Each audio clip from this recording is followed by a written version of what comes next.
I'm not going to string you along.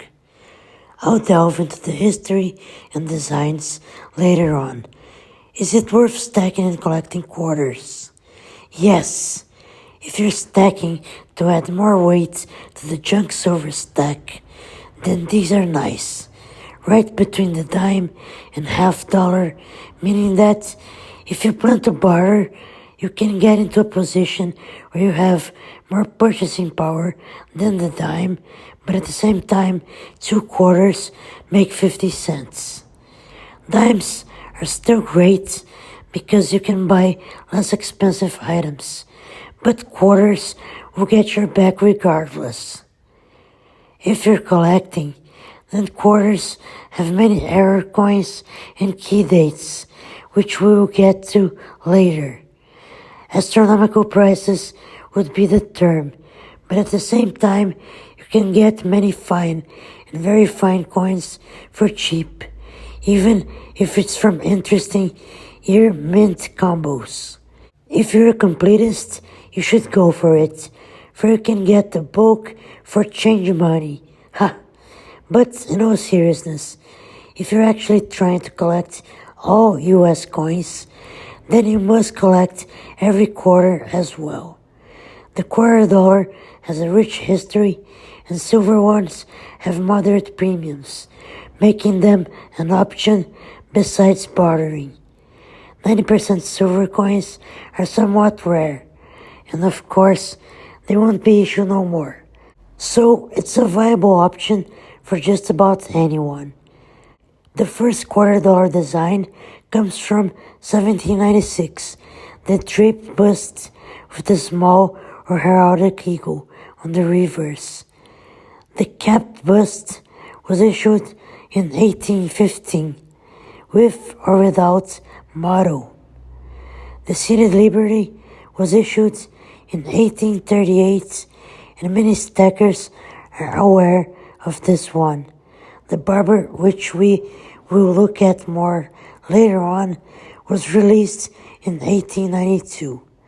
The Isabella quarter was not intended for circulation, but it appeared in 1893.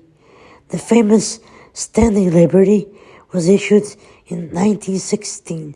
Finally, the most well-known quarter, the Washington quarter, was issued from 1932 to 1964 in 90% composition.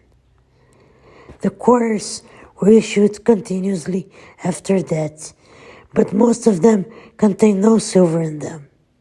Key date for Washington quarters is 1932 Denver, which were the first ones and have a low mintage.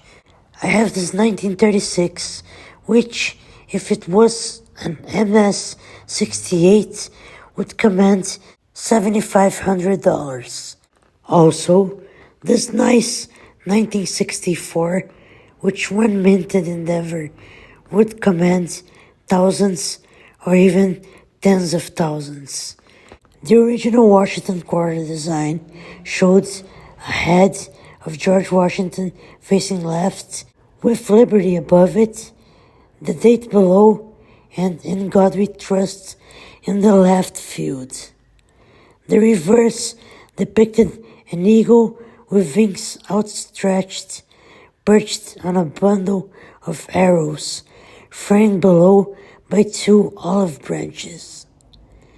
It initially contained 6.25 grams of 90% silver until 1964, when it switched to a base metal composition of copper nickel, 75% copper, 25% nickel, clad to a pure copper core.